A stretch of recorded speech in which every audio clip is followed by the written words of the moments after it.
बहुत पुरानी बात है। एक जंगल में एक बहुत बड़े पेड़ के तने में एक खोल था। उस खोल में कपिंजल नाम का एक तीतर रहा करता था। हर रोज वे खाना ढूंढने खेतों में जाया करता था और शाम तक लौट आता था। एक दिन खाना ढूंढते ढूंढते कपिंजल अपने दोस्तों के साथ दूर किसी खेत में निकल गया और शाम को नहीं लौटा। जब कई दिनों तक तीतर वापस नहीं आया तो उसके खोल को एक खरगोश ने अपना घर बना लिया और वहीं रहने लगा। लगभग 2 से 3 हफ्तों बाद तीतर वापस आ गया। खा खा कर वो बहुत मोटा हो गया था और लंबे सफर के कारण बहुत थकी भी गया था। लौटकर उसने देखा कि उसके घर में खरगोश रह रहा है। यह देखकर उसे बहुत गुस्सा आ गया और उसने झल्लाकर खरगोश से कहा, यह मेरा घर है, निकलो यहाँ से।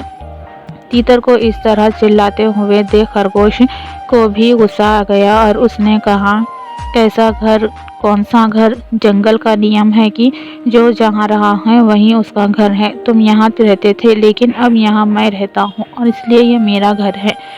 इस तरह दोनों के बीच बहुत बहस शुरू हो गई। तीतर बार बार खरगोश को घर से निकलने के लिए कह रहा था और खरगोश अपनी जगह से टस से मस नहीं हो रहा था। तब तीतर ने कहा कि इस बात का फैसला हम किसी तीसरे को करने देते हैं।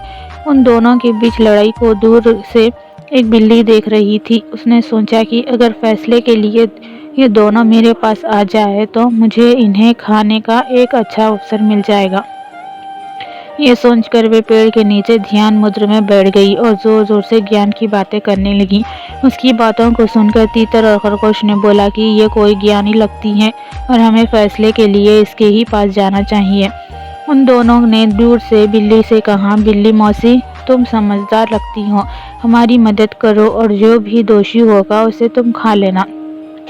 उनकी बात सुनकर बिल्ली ने कहा, अब मैंने हिंसा का रास्ता छोड़ दिया है, लेकिन मैं तुम्हारी मदद ज़रूर करूंगी। समस्या ये है कि मैं अब बूढ़ी हो गई हूँ और इतने दूर से मुझे कुछ सुनाई नहीं दे रहा है। क्या तुम दोनों मेरे पास आ सकते हो?